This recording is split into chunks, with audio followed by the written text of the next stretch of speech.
Hello everyone, उम्मीद करता हूँ आप सब लोग बहुत अच्छे होंगे। ये क्वेश्चन आपसे 8 नंबर में पूछा गया था 2024 सेट EX के अंदर।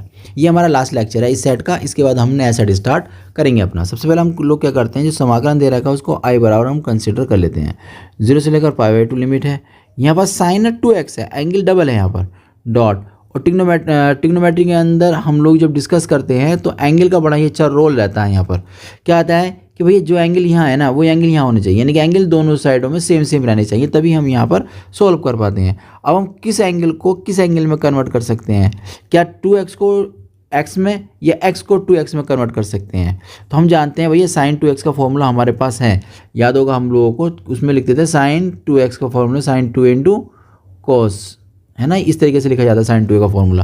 तो यहाँ पर इसे लिख सकते हैं 2 साइन x हो जाएगा और कोस x हो जाएगा डॉट tan इनवर्स, और अंदर हमारे पास है साइन x और dx। इसके बाद ना हम लोग कंसिडर कर लेते हैं। देखो इनवर्स में जो कंडीशन होती है उसको मान लिया जाता है। तो साइन इनवर्स x को हम लोग मान लेंगे t, तो यहाँ हो जाएगा cos x और dx बराबर dt। इसके बाद ना यहाँ जब आप लोगों ने देखा कि भैया आपने ना अपने फंक्शन को t में चेंज कर दिया, तो फिर आपको लिमिट भी t की चाहिए। देखो यहाँ dx है तो x की लिमिट थी, अब आपने dt बना लिया ना, अब t की लिमिट चाहिए आपको। तो x बराबर 0, लिमिट जब x का मान 0 था, जब x का मान 0 था तो t का मान कितना बन जाएगा? यहाँ लिख देंगे हम लोग t बराबर साइन 0। साइन 0 लिखेंगे जिसका मतलब साइन 0 का मतलब 0 हो जाएगा। और x बराबर 90 यानी कि π/2 मतलब t बराबर, तो यहाँ लिखेंगे साइन 90। साइन 90 का मतलब कितना होता है 1।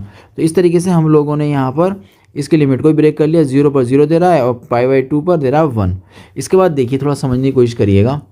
इसके बाद क्या होता है, इसको जो साइन जहाँ जहाँ साइन है वहाँ तो आ जाएगा t, और x cos x dx को हम लिख देंगे dt, यानी कि ये रिजल्ट और ये रिजल्ट मिलकर बन जाएंगे dt।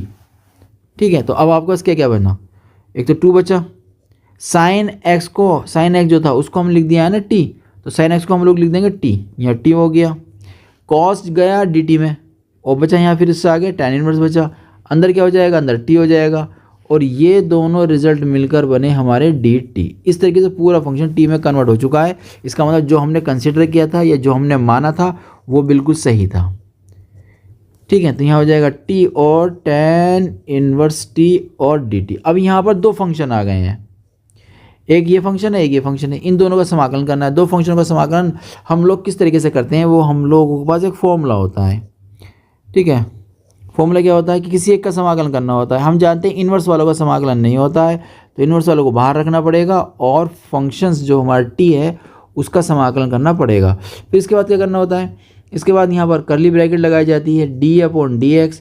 जिसको आपने समाकलन नहीं किया था, जिसका आपने समाकलन नहीं किया था उसका यहाँ पर हम लोग अवकलन कर देंगे, और जिसका समाकलन एक बार आप अंदर कर चुके हो उसको दोबारा फिर यहाँ पर ऐसे लिख देंगे। तो इस तरीके से ये हमारे पास एक फॉर्मूला होता है। ओके, तो उम्मीद करता हूँ ये वाली बात आपको समझ में आ गई होगी यहाँ से यहाँ तक। अब इसके बाद क्या करेंगे, देखो मेन चीज़ है इसमें लिमिट। या तो लिमिट आप लोग बाहर लिख दो 0 से लेकर 1।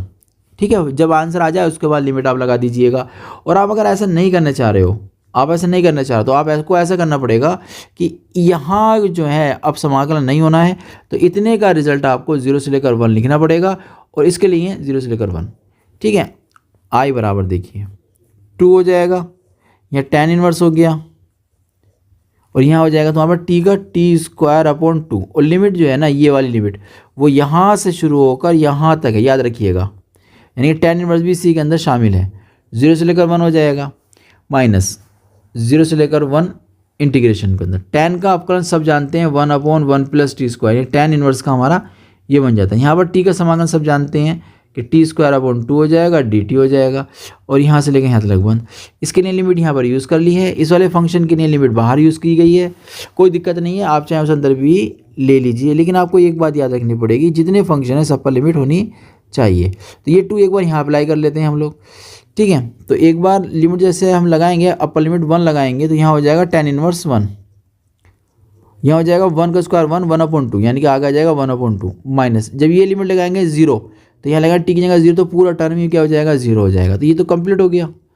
अब बात चलती है हमारे इस वाले फंक्शन की। यहाँ पर जो t² ऊपर आ जाएगा, नीचे हमारे पास था 1 + 1/t² dt, और ये 2 था ना भाई, इसको हमने ले लिया आगे। इसको हमने ले लिया है आगे। यहाँ तक बात समझ में आ गई है, उम्मीद करता हूँ यहाँ तक समझ में आ गई होगी। अब देखिए आगे क्या होता है। I बराबर 2 tan इनवर्स 1 का मतलब है π/4 डॉट 1/2 माइनस ये वाला आ गया 1/2। अब यहाँ तुम्हें क्या करना पड़ेगा, जैसे ही नीचे फंक्शन दिखाई दे रहा है 2 घात का, ऊपर भी 2 घात का फंक्शन है। जब भी ऐसा होता है ऊपर नीचे घातें समान होती हैं तो हम लोगों को भाग करना होता है, याद रखिएगा। या ऐसा करो नीचे वाला फंक्शन जैसा ऊपर बना लो। तो नीचे वाले फंक्शन में 1 + t² था, लेकिन हमारे पास कितना था t², तो हमने एक माइनस का 1 साथ में ले लिया। ठीक है, जब इतना हमारा हो जाएगा तो अब देखिए थोड़ा क्या करते हैं, ये 2 दे रहा है ना बाहर भाई, इसको अंदर एंटर करा देते हैं। जैसे ही अंदर एंटर करेगा ना तो क्या क्या बन जाएगा, देखिए ये 2 आ जाएगा डॉट, यहाँ π/4 था डॉट 1/2 था माइनस ये 2 जाएगा, यहाँ पर भी आएगा मल्टीप्लाई में 2 डॉट 1/2 और यहाँ पर लिमिट 0 से लेकर 1 लिमिट थी, 0 से लेकर 1 थी। अब ये जो 1 + t² है ना भाई, जैसा हमने ऊपर बना लिया ना 1 + t², इन दोनों को साथ साथ कर दो, यानी इस रिजल्ट को आप इस तरीके से लिख सकते हैं माइनस, फिर ये रिजल्ट हो जाएगा आपके पास अलग इतना, फिर ये हो जाएगा dt। इतना हो जाने के बाद यहाँ से ये 2 कैंसिल, ये वाला 2 इससे कैंसिल हो जाएगा, तो I बराबर जो रिजल्ट आपको मिलेगा वो मिलेगा π/4। इसके बाद यहाँ से आएगा माइनस लिमिट 0 से लेकर 1, ये दोनों कट जाएंगे, मिलेगा यहाँ से 1, ब्रैकेट के अंदर ये 1 मिला और ये 1/1 + t² है और ये dt है। इतना हमारा हो जाएगा। इसके बाद देखिए क्या करना है, इसके बाद करना I बराबर π/4 माइनस समाकलन करना है। ये करेंगे 1 का तो हमें मिल जाएगा t, वैसे करेंगे तो हमें मिलेगा tan इनवर्स है ना, tan इनवर्स t और लिमिट 0 से लेकर 1, तो I बराबर हो जाएगा π/4। यहाँ भी थोड़ा समझना है आपको, जब पर लिमिट हम लोग यूज़ करेंगे ना 1 माइनस tan इनवर्स 1, यहाँ तक हो गया माइनस। अब जैसे ये यूज़ करेंगे 0 तो tan इनवर्स 0 और t में रखेंगे 0 तो 0, कुल मिलाकर रिजल्ट आ जाएगा आपके पास इतना। I बराबर यहाँ हो गया π/4 माइनस ये 1 है, यहाँ से 1 tan इनवर्स 1 का मतलब कितना होता है π/4 होता है, π/4 है तो बाकी टर्म तो 0 ही, हमारा कोई दिक्कत नहीं इसे नोट करने की। अब ब्रैकेट को ओपन करो बस, और ये देख तो कहाँ तक हमारा सवाल पहुँच चुका है। ये एक तो ये π/4 बना, एक ये π/4 बना, तो I बराबर हो जाएगा 2 π/4, 2 π/4 है और -1 है, तो 2 1 ज़ा 2 2 ज़ा, तो I बराबर आंसर आ जाएगा π/2 माइनस के 1। ये था आपका लास्ट लेक्चर्स 2024 EXET का। अब हम लोग नया सेट नए लेक्चर के साथ आपके साथ डिस्कस करेंगे। ओके, अपना रखिए ध्यान और मेहनत करते रहिए, कामयाबी आपके कदमों को ज़रूर चूमेगी एक दिन।